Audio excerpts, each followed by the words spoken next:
But Trojanettes more in foul trouble with Katie Murphy, Elizabeth Bertram, Raven Ennis with 4 fouls, Eve Jackson with 3. We hit a total of 3 field goals there in that fourth period. Is that right? In the fourth quarter, yes. One of those with 3-point shot. I've got Hart for 6. Is that what you have him for? That is. No, you got more than that. I've got 7. Okay. I must have missed one. I've got them 7 of 13. 3, 4, 5, 6, 7. And I've got us 3 of 13 in that fourth period. Let's see. 1, 2, 3, 4, 5, 6, 7, 8. Okay. 8 field goals for Hart County in the fourth quarter. Well, 8 field goals compared to 3 for us. So you see how Hart County's been able to come back, outscoring us 17-10, outscoring us 13-10 in the third and fourth quarter. 30-10 in the second, or 30-20 in the second half. 4-minute overtime. We'll have a jump ball here at midcourt. Raven Ennis for Barren County and Haley Sturgeon for Hart County. And here we go. It's going to be controlled by Hart County. Bradley around the top of the circle, gives it over now to Adcock. Gets a screen out there. Takes it left side, wants to drive with it. She walked, extra step, and they're going to call a foul. No way that's a foul, Jay. And we're going to get somebody who's going to foul out of the game on this one. Eve Jackson. Well, that's her 4th. Wow. We've got 4 starters with 4 fouls. And Adcock is at the line, and she's missed all of her shots tonight from the charity stripe. 0 for 4. This one goes up, and it comes off. Uncharacteristic for an 80+% shooter, but you remember she's been out 3 games too. Yep. It was great defense, straight up, body vertical completely. It almost makes you want to teach bad habits, but our defense is good. Second one is going to drop in for Adcock, and that gives Hart County their first lead of the ball game at 3:45 left in overtime, and Barren County trailing now 57-56. Jackson with it on the left wing. Jackson feeds it down to Ennis. Ennis works inside, has it stripped away. Bradley, and they were going to get a foul. Another turnover for the Trojanettes, and foul. Carly Delk, her 3rd personal foul.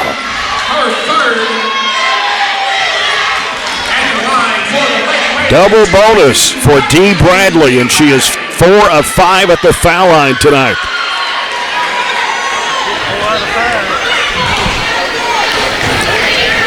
Here's the first of 2, and it is no good.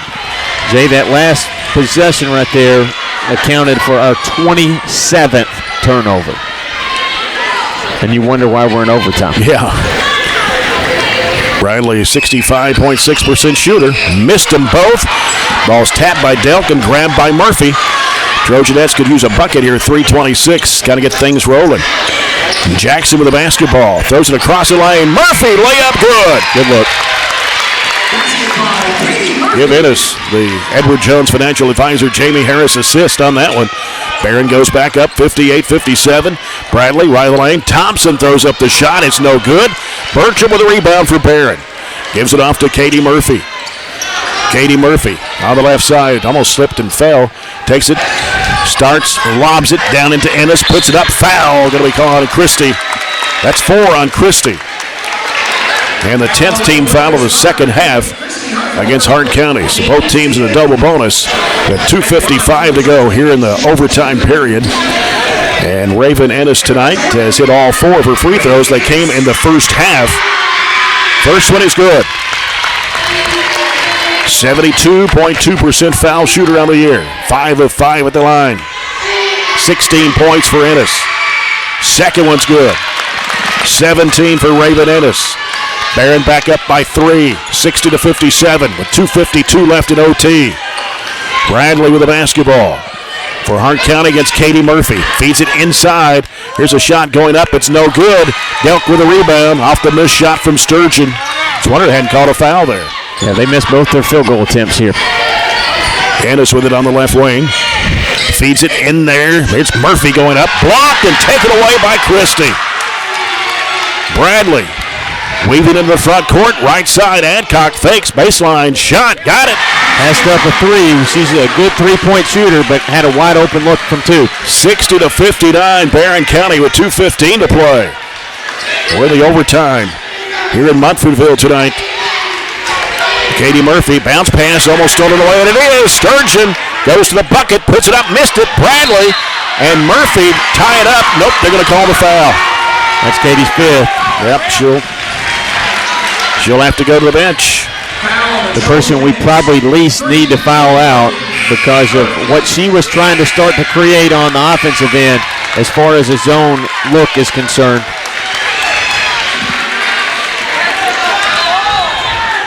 And it'll be Macy Lockhart to come in for Katie Murphy. And Dee Bradley at the line. 4 of 7 at the stripe. Gets 2 shots here. 2:01 left in overtime. Barren up 60-59. Here's Bradley's shot. It's no good. She'll get 1 more. Now she's missed 3 in a row.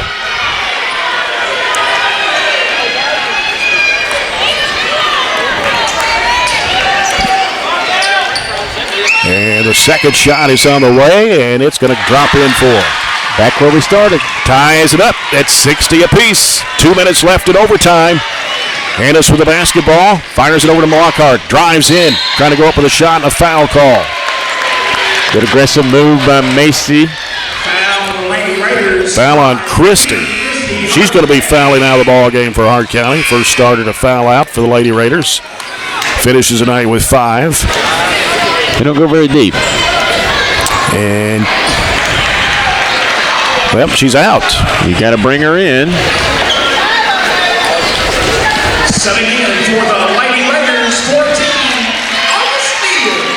So August Neal will come into the Hart County lineup for Kenley Christie. Macy Lockhart at the line, 0 for 2 tonight. Shot goes up, and it is no good. She'll get 1 more. Macy Lockhart, normally a 65% foul shooter on the year. Here's the second shot. It goes up, and it's going to come off the rim. And a traveling violation as Sturgeon fell to the floor. So Barren County's basketball with a minute 52 to play here in overtime, tied at 60. Bertram gets it out to Jackson, feeds it back to Bertram. Now back it out of there, gives it to Jackson. Right side it goes to Ennis. Ennis fires in the lane. Here's Lockhart trying to work her way to the basket. And not going to count the basket. Foul out on the floor, but it's going to be 2 shots for Macy Lockhart. 4 on Adcock now. Macy's done a good job getting to the middle of the floor, and when she gets there, squares up, and she's been aggressive to the hoop. 2 shots, the first one on the way, good. After missing 4 in a row, she hits that one for a 3rd point of the game and puts the Trojanettes back on top, 61-60. Second shot, rims good. Makes it 62-60 Trojanettes. 1:40 left in overtime. Bradley with the basketball for Hart County. Around the right side of the key. Yeah, there's a moving screen. Here's a 3-ball that's no good. Ball knocked down by Ennis into the hands of Bertram. And Bertram will get it over to Ennis. Ennis trying to make a move now. Drives, weaves through traffic, gives to Jackson. Fakes, drives under, reverses up. No. Try to go up with the left hand. And here comes Sturgeon with it. Down the left side of the lane, throws it up short. Ball tipped away. Delk trying to come up with it. She goes to the deck. And we're going to get a foul called on Thompson, I believe. She's down and looks like she's holding either a knee or an ankle. And that will be her 3rd personal. They're coming over to look at her. So both teams going to the bench right now. Very aggressive rebound by Carly. She wasn't going to let Hart County Lady Raider rip it away from her. So she gets to go to the stripe. You look over our schedule. And I was just talking about a few minutes ago the close game, and really we need close games to learn in these situations. The only close game we've had since January is the Warren East game where we won by 4. If you go back before that, the only single-digit game we've had since then was at Meade County, and they were a good Meade County team too that we beat. Did we do that game? We did not, but I knew they were really good. And then you have to go all the way back to the first 3 games of the season where we had some close games. That's when we played the Greene County, the South Warren, and Bowling Green stretch. The Bowling Green game wasn't a single-digit game, but it was close. Then the Greene County South Warren game was. So we've only had 4 games, it looks like, just going real quick through there. 4 games all year in single digits, win or loss. Well, they're going to have to carry Thompson off the floor. It appears to be a knee. It puts him down 2 players, and I didn't see how they both kind of whipped around as they were trying to rip the ball away from each other. Carly hit the floor really, really hard, but literally bounced up. Waiting a long time to shoot the free throws until they can bring somebody else in. She needs to back off the line. I just stay off the line, Back off the line. And they're looking at Carly's stats from the free throw line of the season, 53.1% on the season overall. And scored 6 points in the ball game, 3 baskets. So coming in for Thompson will be Heath. Played a little bit tonight, not a ton. We have 1:09 remaining here in overtime. Barren County 62, Hart County 60. Delk at the line for 2 shots. First one on the way, short.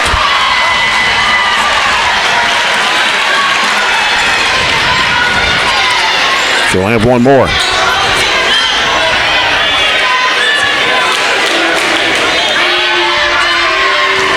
She can't be inside the arc right there. That's a lane violation.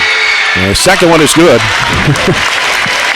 The official just maybe that's an 18th district rule. I don't know. He just looked and shook his head. No, it wasn't. 63-60. Barren with a 3-point advantage as we come down to it to play here in the overtime period. Bradley with the basketball. Now here comes Sturgeon on the left side. Cut off. Right side, it goes to Adcock. Down to 48 seconds. Sturgeon with it, long range right. Giving it back to Adcock. Adcock back out to Sturgeon. Sturgeon trying to make a move. Throws it off the left side to Bradley. Back to Adcock. Bradley thought about the 3 there. John Bird will take a timeout with 32 seconds to play.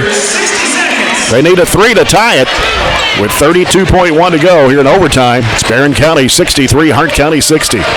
They're not a great 3-point shooting team. In fact, I don't have them making one all night, do you? They do not. They've hit 65 on the season, but shooting 26.2%. Their best 2 3-point shooters were Bradley and Adcock, who both had a look right here on the left side, and I think that's what Bird was a little upset about, was both of them had a look, neither one took it, knowing they were down 3. Now 32 seconds to go. You don't have to have a 3, but they eat 30 seconds off the clock, and that possession not looking to score at all. Yep. Foul situation. Katie Murphy fouled out for Barren County a little bit ago. Elizabeth Bertram, Raven Ennis, Eve Jackson all have 4. For Hart County, Christie fouled out. Bradley and Adcock have 4.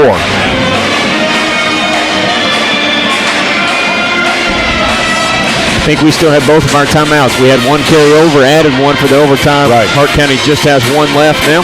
Yep. All right. It's going to be Sturgeon to toss it in down below us here on the near side. Gets it out to Bradley. Gives it back to Sturgeon. And now Sturgeon out between the circles. 24 seconds to go. Picks up her dribble. Goes back to Bradley. Bradley will give it back to Adcock. Left side it goes to Sturgeon. Back to Bradley. Top of the key. Now down to 10 seconds to go. Here's Adcock with it. What are they doing? They're going to launch up a long 3 that's an air ball, and it goes out of bounds with 2.7.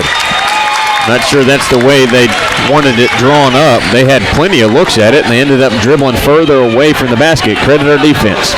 Ball comes into Lockhart. She'll give it to Delk. The time will run out. Trojans survive here tonight. Wow. 63-60 over Hart County in overtime. Trojanettes go to 17-4 on the year. Hart County drops to 11-9. We'll come back. Coach Piper Lindsay will join us with Coach's Comments brought to you by McDonald's. As this is Barren County High School basketball presented by Don Franklin Auto Glasgow and 103.7 Nash Icon.